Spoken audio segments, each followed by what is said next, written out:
বাংলাদেশের নাম পরিবর্তনের প্রস্তাব করেছে ইসলামী আন্দোলন বাংলাদেশ।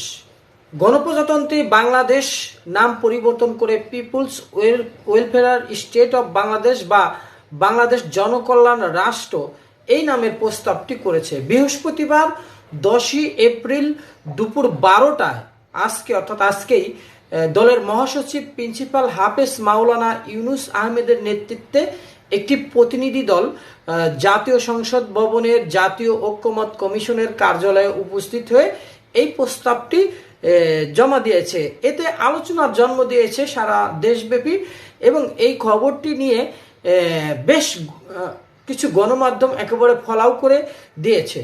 এবং এখান থেকে আরও যে বিষয়টা জানা গেছে যে কমিশনের সহসভাপতি অধ্যাপক আলী রিয়াজের কাছে তারা লিখিত মতামত দিয়েছে, যেটার ছবি আপনারা দেখছেন। লিখিত মতামতে দলটির পক্ষ থেকে বলা হয়, রাষ্ট্রের নামের মধ্যে যেন জনগণের কল্যাণ নিশ্চিত করার দর্শন প্রতিফলিত হয়, সেজন্য people's welfare state of Bangladesh নামটি প্রস্তাব করছি। প্রতিনিধি দলে আরও ছিলেন দলের প্রেসিডিয়াম সদস্য অধ্যাপক আশরাফ আলী আকন।